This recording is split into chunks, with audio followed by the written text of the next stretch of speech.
Assalamualaikum warahmatullahi wabarakatuh. Waalaikumsalam Waalaikumsalam warahmatullahi warahmatullahi wabarakatuh. wabarakatuh. Selamat pagi, Ibu Destiani MPD dan Bapak Dr. Mulyanto Widodo MPD yang saya hormati dan teman-teman lainnya yang berbahagia. Pertama-tama, marilah kita panjatkan puji syukur kepada Allah Subhanahu wa taala karena telah memberikan rahmat kesehatan, keselamatan sehingga kita dapat bertatap maya pada ruang diskusi ini. Adapun topik yang akan kami bahas adalah kata paragraf, kohesi, dan koherensi.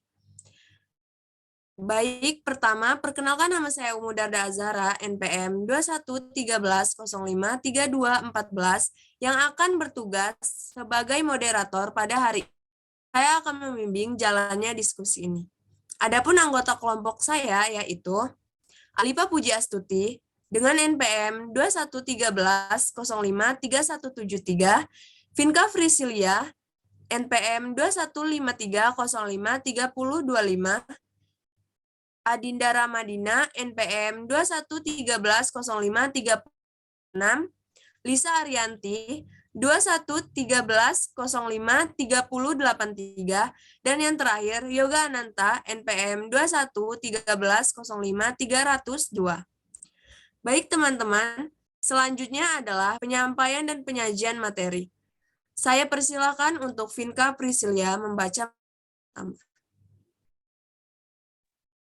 Baiklah, terima kasih atas kesempatannya. Jadi saya akan menyampaikan materi tentang paragraf. Menurut Kamus Besar Bahasa Indonesia, paragraf adalah bagian bab dalam suatu karangan, atau biasanya mengandung suatu ide, pokok, dan penulisannya dimulai dengan garis baru atau alinea. Hakikatnya bagian kecil dari suatu karangan.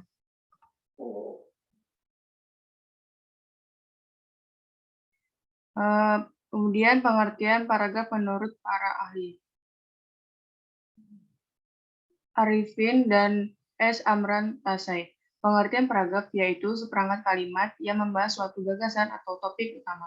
Kalimat dalam suatu karangan menunjukkan kesatuan ide atau mempunyai hubungan yang saling berkaitan dalam membentuk gagasan atau topik. Kemudian yang kedua ada Widya Martaya.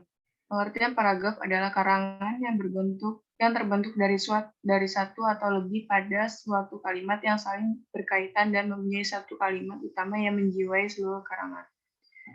Kemudian ada Akaidah.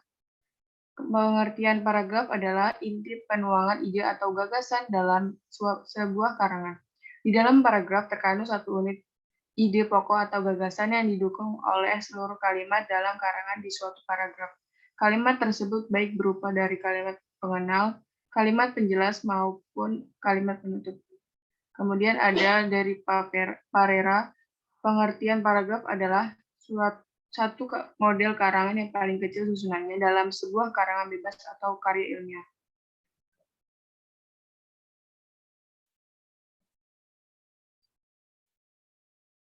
Selanjutnya, unsur pembentuk atau bagian paragraf.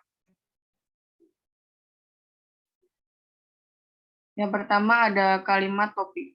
Kalimat topik adalah kalimat yang mengandung permasalahan yang dapat dirinci dan diuraikan lebih lanjut. Informasi dalam kalimat topik bersifat lengkap dan dapat dipahami tanpa adanya kalimat penjelas. Letak kalimat topik umumnya di awal atau di akhir paragraf. Fungsinya adalah mengendalikan untuk gagasan utama. Kemudian yang kedua ada gagasan utama. Inti permasalahan di dalam paragraf terletak pada topik utama atau gagasan utama. Pembicaraan utama di dalam paragraf terpusat pada gagasan utama. Penyampaian gagasan utama berbentuk sebuah kalimat topik. Dan kemudian yang terakhir ada kalimat penjelas. Kalimat penjelas adalah kalimat yang tidak dapat dipahami artinya tanpa adanya kalimat lain. Kalimat penjelas berfungsi mendukung kalimat topik sehingga berisi keterangan, rinci, contoh, dan informasi tambahan lainnya. Kemudian materi selanjutnya akan disampaikan oleh Saudari Adinda Rahmadina. Kepada Saudari Adinda Rahmadina dipersilakan.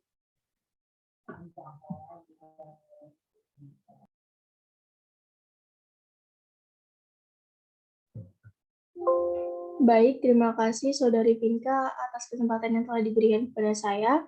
Baik, di sini saya akan melanjutkan materi dari Saudari Pinka, yaitu jenis-jenis paragraf berdasarkan teknik pemaparan atau isi. Yang pertama yaitu ada naratif. Naratif merupakan paragraf yang mengisahkan atau menceritakan serangkaian kejadian, sehingga bahasa yang digunakan berupa kalimat paparan.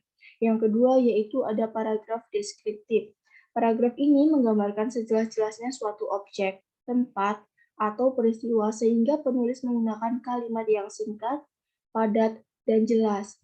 Yang ketiga yaitu ada paragraf argumentasi, merupakan paragraf yang mempengaruhi sikap dan pendapat orang lain agar pembaca percaya dan akhirnya bertindak sesuai dengan apa yang diinginkan oleh penulis. Yang selanjutnya ada paragraf eksposisi. Paragraf eksposisi merupakan paragraf yang memberikan informasi ilmiah guna untuk memperluas pembaca mengenai suatu hal, sehingga penulis menggunakan kalimat yang singkat, jelas, dan padat. Tujuan karangan eksposisi adalah memberikan informasi dan tambahan pengetahuan bagi para pembacanya. Selanjutnya, yang terakhir yaitu ada paragraf ekspositoris. Paragraf ekspositoris merupakan sebuah paragraf yang disebut juga sebagai paragraf paparan.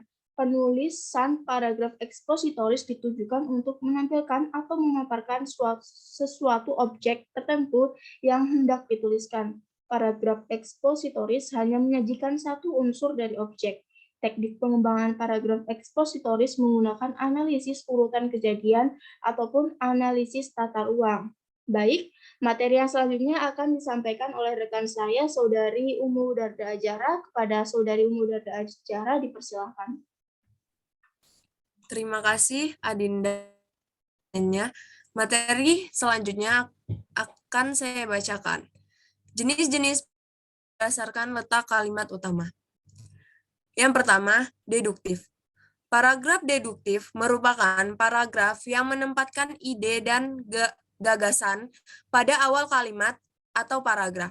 Umumnya, paragraf deduktif terdiri dari pernyataan umum yang memiliki penjelasan khusus, sehingga ketika gagasan ditempatkan pada awal kalimat, maka penjelasan yang lebih khusus ada di kalimat-kalimat selanjutnya. Kedua, paragraf induktif. Paragraf induktif adalah paragraf yang kalimat utamanya ada pada akhir paragraf. Paragraf induktif kebalikan dari paragraf deduktif. Secara garis besar, kalimat topik paragraf induktif berada di belakang kalimat. Yang ketiga, paragraf campuran. Paragraf campuran atau campuran antara deduktif dengan induktif adalah paragraf utamanya terdapat pada bagian awal dan akhir paragraf. Paragraf campuran diawali dengan pernyataan umum, lalu diikuti kalimat khusus sebagai penjelas. Kemudian di akhir paragraf terdapat pernyataan umum sebagai pengurus gagasan utama. Yang selanjutnya ada paragraf ineratif. Paragraf ineratif merupakan paragraf yang memiliki ide pokok di tengah-tengah paragraf. Biasanya paragraf ini diawali dengan kalimat-kalimat penjelas terlebih dahulu. Kemudian diikuti ide pokok dan dilanjutkan kembali dengan kalimat penjelas. Dan yang selanjutnya paragraf deskripsi atau deskriptif adalah paragraf yang berisi atau menggambarkan suatu objek, tempat, atau peristiwa tertentu kepada pembaca secara dan terperinci, sehingga pembaca seolah-olah melihat dan merasakan sendiri apa yang dideskripsikan oleh penulis. Lalu, yang terakhir, paragraf naratif. Paragraf naratif adalah paragraf yang menceritakan rangkaian kejadian atau peristiwa yang berurutan, yang berupa fakta atau fiksi. Yang berupa fakta yaitu biografi, autobiografi, catatan perjalanan, dan ekspositoris. Yang merupakan paragraf narasi yang berupa fiksi yaitu cerpen, novel, dan sugesti.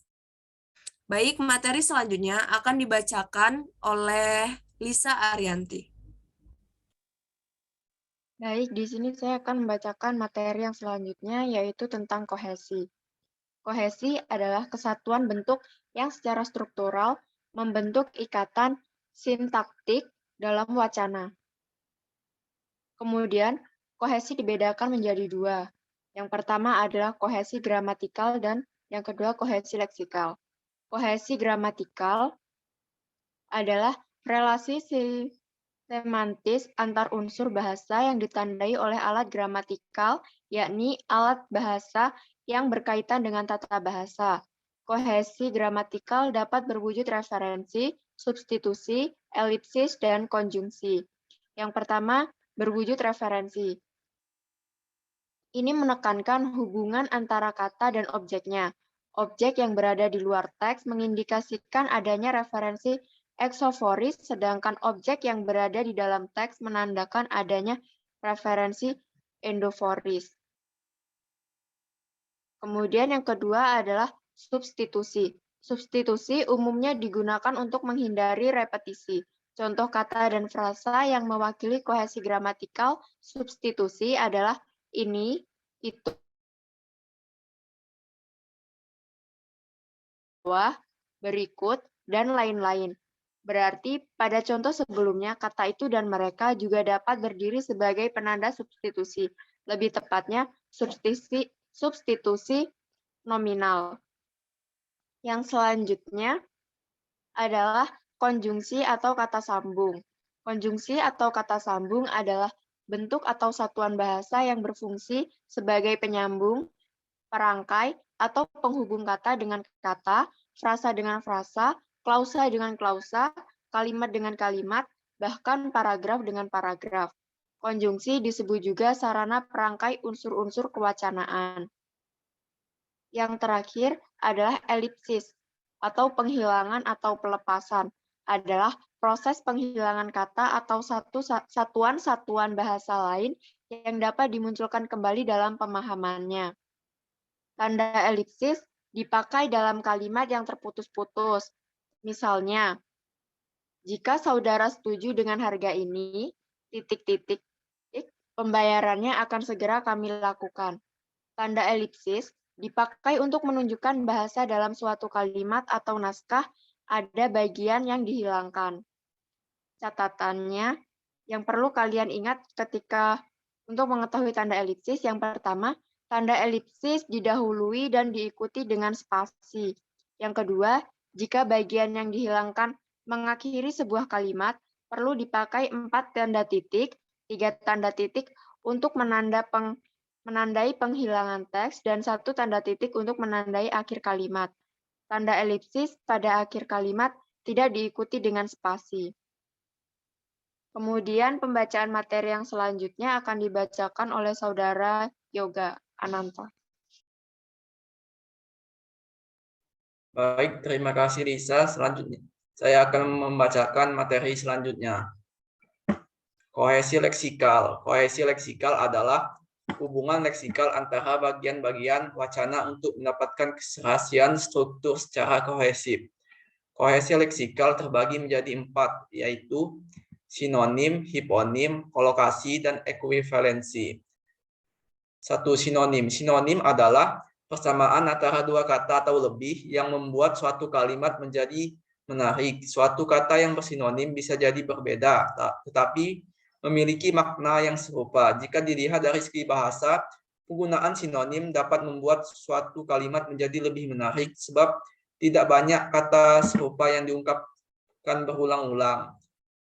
2. Hiponim. Hiponim merupakan suatu kata atau frasa yang maknanya tercakup dalam kata atau frasa lain yang lebih umum yang disebut hiperonim atau hipernim. Suatu hiponim ialah anggota kelompok dari hiperonimnya, dan beberapa hiponim yang memiliki hiperonim yang sama disebut dengan kohiponim. 3. Kolokasi. Kolokasi yaitu asosiasi yang biasanya diberikan kepada sebuah kata dalam sebuah bahasa dengan kata-kata tertentu lainnya dalam kalimat. Kolokasi berbeda dengan sintaksis, karena dalam kolokasi kita menelaah setiap kata sebagai sebuah leksikal yang tidak pasti yang muncul atau bersanding dengan kata lain sebagai tidak leksikal tersendiri. 4. Ekuivalensi merupakan hubungan kesepadanan antara satuan lingual tertentu dengan satuan lingual yang lainnya dalam sebuah paradigma. Selanjutnya akan dilanjutkan oleh Saudari Alifah Pujiastuti. Kepada Saudari Alifah, saya persilahkan. Baik, terima kasih Saudara Yoga. Koherensi adalah pertalian makna atau pertalian isi kalimat. Koherensi sangat diperlukan keberadaannya untuk menata pertalian batin antara bagian yang satu dengan yang lain dalam paragraf. Keberadaan unsur koherensi sebenarnya tidak pada satuan teks semata, melainkan juga pada kemampuan pembaca atau pendengar dalam menghubungkan makna dan menginterpretasikan suatu bentuk wacana yang diterimanya. Membagi unsur penandaan koherensi diantaranya adalah penambahan komparasi, penekanan, kontras, simpulan, contoh yaitu paralelisme, tempat dan waktu, berbeda dengan kridalaksana, yang mengungkapkan penanda hubungan koherensi dalam wacana antara lain hubungan sebab akibat, hubungan sarana hasil, hubungan alasan sebab, hubungan sarana tujuan, hubungan latar kesimpulan, hubungan kelonggaran hasil, hubungan syarat hasil, hubungan perbandingan, hubungan parafrasis, hubungan aplikatif, hubungan adiktif, waktu, hubungan adiktif non-waktu, hubungan identifikasi, hubungan generik, spesifik, dan hubungan ibarat. Koherensi dan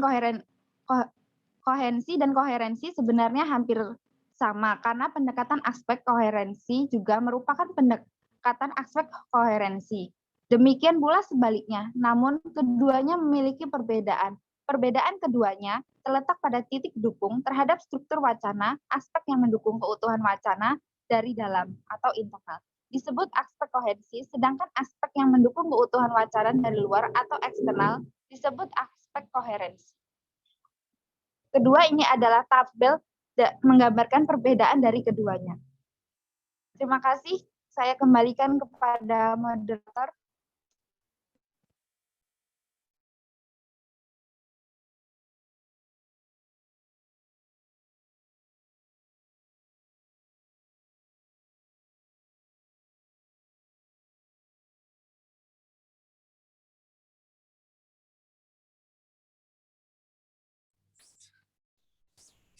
Baik, demikianlah tadi presentasi kelompok. Mari kita mengucapkan alhamdulillah. Alhamdulillah. Saya moderator, mohon maaf. Saya sebagai moderator, mohon maaf atas kekurangannya dan terima kasih untuk perhatiannya. Saya warahmatullahi wabarakatuh. Waalaikumsalam warahmatullahi wabarakatuh. Waalaikumsalam warahmatullahi wabarakatuh.